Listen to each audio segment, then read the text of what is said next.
So this topic has become very hot, and I received a lot of questions about work-life balance and how to do that. And a lot of times when we think we're out of balance, we fail to recognize, like, are we in balance or not, because we never actually made a conscious and consistent effort to measure and seek that balance. Um, or we are using a formula that's actually impossible to achieve. And just bear with me. Uh, in general, a lot of times we thought it's impossible. We actually were able to do it later on. So just thinking something is impossible doesn't give you room to actually, for your brain to seek, how can I make it possible? But we spend so much time planning something that we really want. You spend hours to plan vacation, even though it's coming during working hours, and you switch and you find solutions around that circumstances. We spend usually hours to plan a project, but how many of us spend time to plan a balance for the next week, a work-life balance for the next week? How many of us take a consistent effort to actually plan that balance? So usually people who don't find work-life balance, they usually think it's an evenly split time that needs to be achieved. And for a lot of us who works 40 hours a week, you would spend a third of your time working, a third of your time sleeping, and a third of your time doing other things, which is life, connecting with the family, doing your life essentials. So that time spent is actually evenly distributed.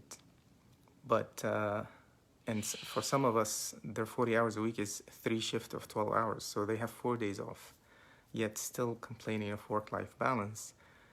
And I'm gonna give you two scenarios. One is somebody who's working 40 hours a week, who would come home and spend on his day off or on his day of work 3 to 4 hours sitting with the entire family, and all of them are just surfing on their devices.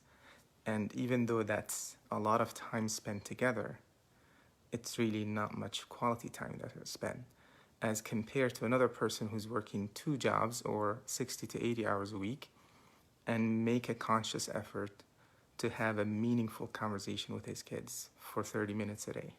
So which one is having better work-life balance?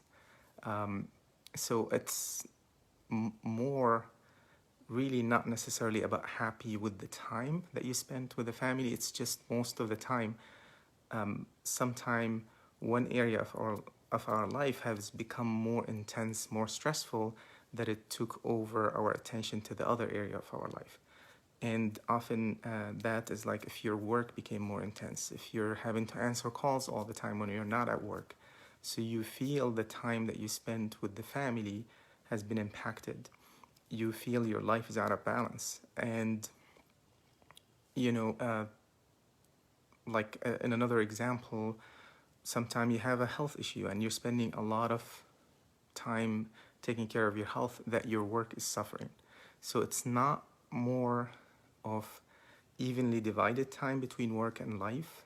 It's more how happy are you with the progress in those areas? How happy are you in the quality of the time that you're spending in one area versus the other? So, and there's a better solution to that, is actually a very simple solution. If you take an inventory of the major areas of your life that are important and you score yourself every week, just having a more consistent effort to measure, okay, how is the happiness in the areas of my health or family or work or mission or intimate relationship, or areas of spirituality and emotions, or areas of hobby and adventure, and you keep scoring yourself every week and seeing the progress. And if your number is very low, you could look at it, okay, how can I increase that number for next week? So planning and being intentional about that is actually could be a way to get you way more happy with the time that you have at your hand. So if you're not consistently measuring the major areas of your life, then you couldn't possibly know what is the balance that you are seeking, that you're achieving or not. So I hope that makes sense. Just by doing that simple check-in review, actually people on average increase their happiness with work-life balance about at least 10 to 20%, because you feel you have more control. You feel like I'm on track, and you feel like I have a more balance. So you're happier about what you're doing. The other misconception or the other distinction usually it's missed about work-life balance is not really about the even hours that's spent at work versus life. It's more about feeling unhappy, feeling disconnected from the work that you go to. And if you hate your job, no matter how many hours, how many little hours you do, you feel your life is out of balance because you're doing something you really completely disengaged or not feeling fulfilled. And there is first recognition of your busy work has nothing to do with your life work. What can I do to have better job connection or meaningful job? And that simply can be done by just attaching more meanings to what you're doing. And a lot of times we overlook this thing, and we don't give ourselves credit for what we're doing. So simply there's a Harvard study, and it was done for people in the environmental industry, in the hotel industry, the housekeeping. They work a lot of hours. So they took two groups, and they gave one of them a statement, which is accurate, that says your job load, what you do at your work, actually fulfill the requirement by the American Heart Association of enough exercise or healthy exercise and movement. And they just asked them questionnaire before and a few weeks after about giving them that statement, which is 5-minute statement. And surprisingly, they had so much more job satisfaction, up to 40% improvement. They had better energy at work. They felt more fulfilled and happy. And nothing at their job changed. It's their perspective about their job change. So if you change how you look at things, things change. And I tell people, like, look at the bigger meaning that what you're doing. And even if it actually, a plumber is actually saving people's life by cleaning all the stuff that the people needs to get rid of. And people have to connect a bigger meaning to what they're doing. And even if it's just as simple as I am going out and providing for my family, I am going out and taking care of my own family, I'm spending that extra time, maybe I'm taking extra overtime so I can provide them with this housing in this better school district so they can have better education. So there is a better meaning to what you're doing, and that would by itself bring you better satisfaction at the same exact job that you're at. The other thing is, if I take ownership in things and if I'm super unhappy with where I am, well, what are you waiting for? Find another place that you feel happy, even if it took you years. And the best way to find a better condition at your job is to add more value. You naturally get promoted, or you find a better place. So just add more value, bring more joy, raise your own standard, and you'll see how that affects your relationship and affects how people look at you. So if you're unhappy with work and unfulfilled, you feel you're out of balance. But that doesn't matter even if you're working very little hours. So the solution to that is to really try to live in harmony with what you truly desire. and to do the activities that, that brings you more fulfilled meanings. Okay, and if you're at a job, try to attach more meaning, bigger picture thinking to what you're doing. Give yourself enough credit. Say, I'm saving lives if you're in the healthcare industry, no matter what part of the healthcare industry you do, because you're essential part of the whole team, right? The second way of a lot of people, they feel they're out of balance. They actually enjoy their job, but they're too busy at work.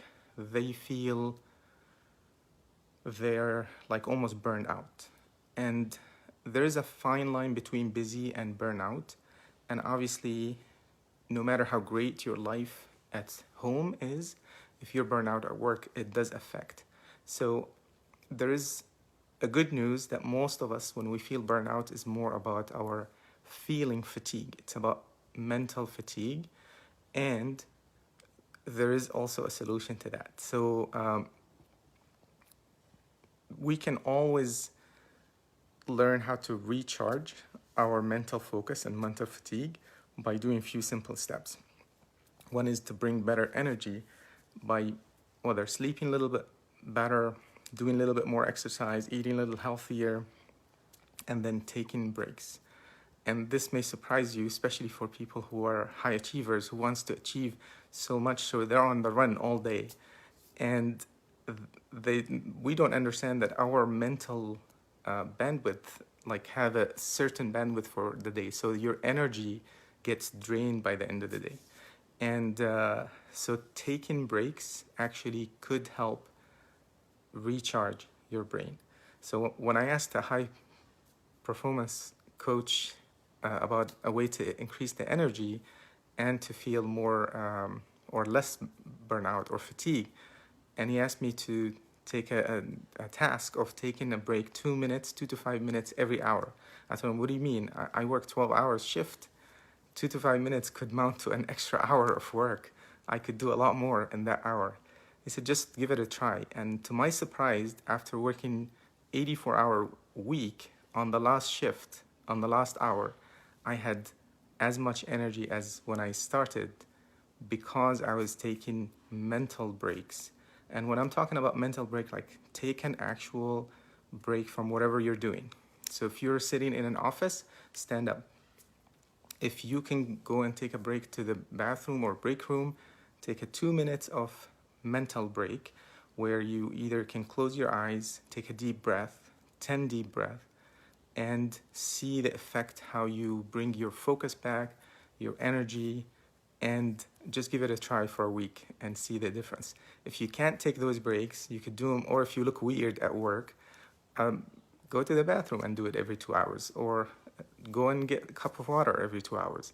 But it's to take that 1 to 2 minutes of just completely disengage and let your brain relax. So what I'm talking about mental break is to check on your phone or text or social media. So that's not taking a mental break, because your brain continue to work, and that's not bringing that recharge to that brain. And actually, it's been studied that a lot of high experts and those organizational experts truly recommend every 90 to 120 minutes, everybody at work should take a short break for 2 minutes to increase productivity and job satisfaction.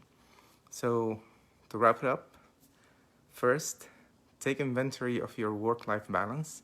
What are you planning consistently to make it better? Take ownership of the things you can control. And then, how can I have more meaning to my work that I'm doing anyways? Or pursue things that are actually matters more to you. And when you're connected to the job that you're doing, you are more happy, you're more productive, you have more energy. The second way, if you're happy with your job, just overworked or feeling mentally drained or fatigued, is to take mental breaks, 2 minutes, 1 minute, every hour or two, whatever you can do to break from the cycle that you're doing, to build that recharge, to charge your batteries, and to bring that focus. Trust me, your productivity improves. And the last thing is to have a weekly review of work-life balance. So you're having consistent work on getting your work-life balance in place, in alignment to your values. And for the people who are totally unhappy with their work, no matter what, I know that human nature is a lot of times doesn't want you to feel the pain, and they're uncomfortable or taking actions to make them uncomfortable, even though it's in alignment with their values, and they rather stick with something that's painful, that they're comfortable with, that got used to, than explore something that they're not comfortable with, that is out of their comfort zone. But pursuing a meaningful pursuit is something very energizing to the soul. Just go out and seek what matters to you, what truly you value. And if you find some value in this video, please feel free to share it to your family or friends, and have a great day.